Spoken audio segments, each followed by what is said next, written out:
Hey, Beans! What's up? It's a Gorgeous Detective here investigating your favorite movies, and today I'm going to be doing a movie review. What the hell? Okay, hold on. There we go. I'm going to be doing a movie review on a new Marvel movie that I just finished watching yesterday, and that is, of course, Thunderbolts. Ah! So, Thunderbolts is the new Marvel movie. It is also the last movie in Phase 5. And if you know me, if you know my channel, you already know that I've come to a point where these Marvel things don't really enchant me particularly anymore. Even though they do put out a good movie from time to time, but I feel like they have put out so much filler and they have put out so much forgettable crap in the last few years that it's pretty much lost all of the interest from me. It's also because I kind of grew out of it already. I still remember back in the days when I was still a teenager, I was actually quite hyped about the release of Infinity War and Endgame and all that stuff. But ever since I've come to the US and I've expanded my taste in film more, Marvel really, like Scorsese, they're just amusement park films. They could be fun sometimes, but they are what they are. Now, let's talk about Phase 5 a little bit, though. A quick recap. We have Ant-Man 3, which is awful. Guardians of the Galaxy 3, which is probably the best film out of the string of films in this phase. The Marvels, which I watched it, but I completely forgot what happens in it. Deadpool and Wolverine, which was kind of mediocre, and I also recently watched and reviewed Captain America 4, which I thought was really boring. So, going into Thunderbolts, the last film of Phase 5, there were a lot of questions because essentially what Thunderbolts does is that it picks up a bunch of really boring and forgettable characters and force them into a team. You have a bunch of characters from the last few Marvel projects, like Yelena, who is Scarlett Johansson's Black Widow's sister, or you have fake Captain America. His name is John Walker, like Johnny Walker, like the whiskey. But his name is John Walker, and he is like Walmart Captain America. I don't think he even has like a cool name. And then, of course, we have some other people that I just forgot where they're from, and then they are kind of spearheaded by Bucky Barnes, aka the Winter Soldier, whom, last I checked, was also a pretty boring character. Now,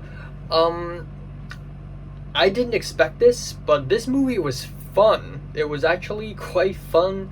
The villain-ish, or the main antagonist of the movie, started off with Julia Louis-Dreyfus, who clearly does not take Marvel seriously at all. She's only in it for the bag, and you know what? It's whatever. Who cares? But she is funny because she's not serious at all, and that somehow made the movie way more lighthearted and enjoyable. And then the actual villain created by that antagonist is the Sentry, who is actually horrifying, and I think that also contributed to why this film is more enjoyable than I thought it would be, is because the villain was genuinely terrifying. At its peak, the villain, the Sentry, is this black figure with glowing eyes. You know, Uncle Boonmee reference here. And he does this, and the people in front of him just, boom, it just turns into black marks. Pulse reference. So a lot of art house cinema reference here, huh? And yeah, this movie is kind of a roller coaster ride as well. I feel like since the second scene in the movie, which is where Julia Louis-Dreyfus' character sort of tricked all these random characters into a room and tried to make them kill each other, and then they realize, oh, actually, it's a trap. That was when the roller coaster ride is kind of set off, and then every single scene since that point is just like one unexpected turn after another, after another, after another. The film never really feels like it's trying to lead us on. It doesn't feel like there are that many filler scenes or anything, unlike Captain America 4. And these people actually have chemistry. Again, these were boring characters. Yelena, like Florence Pugh's character, was really boring in Black Widow. Like Ghost was really boring because I don't even remember where she's from. I feel like this film has a lot of prerequisites. I feel like I have watched like maybe 10 or 11 things that all kind of filter into Thunderbolts. But they actually ended up having a lot of chemistry, and it ended up being kind of fun. Now, that being said, though, this movie is not without its cons. The first thing I want to mention, it's not even about the movie itself, but about the marketing. And that is essentially how, in the trailer for this movie, we have, ooh, this is from the composer of Everything Ever All at Once, and from the editor of Minari, and from the cinematographer of this indie film. This is the most indie Marvel film yet.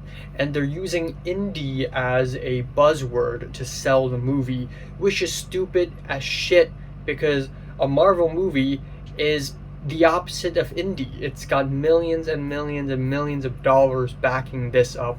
It's got Disney behind its name. Fucking Disney. That's not indie, man. That is the opposite of indie. You have a mega corporation running this shit.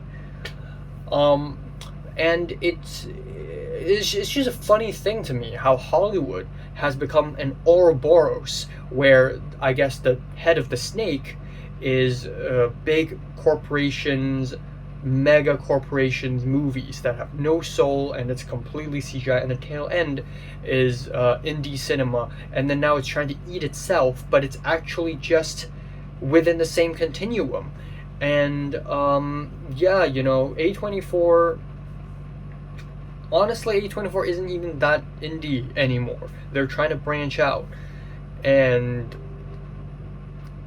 yeah, it's just laughable seeing mainstream film trying to appear to be less mainstream, because I feel like right now, because of superhero fatigue, Marvel fatigue, I feel like American general audiences are yearning for something new, something different, and I guess the first thing the Marvel studio executives could think of is like, ooh, A24, but I don't really think that's the case. Finally, the villain, while he's enjoyable, the ultimate villain of this film is really the personification of depression. And the way they're handling depression, oh, I feel the void in me, the emptiness. What do I do with it? The emptiness. It's like, it's not that profound. It's not saying anything that profound or insightful about depression. So it does come off kind of awkward and laughable too at times. But yeah, that's basically Thunderbolts. It is a pretty fun movie, not gonna lie, and I am comfortable giving it a strong 6 to a light 7 out of 10. So, have you watched Thunderbolts? Comments below, let me know, subscribe if you want more, and thanks for watching.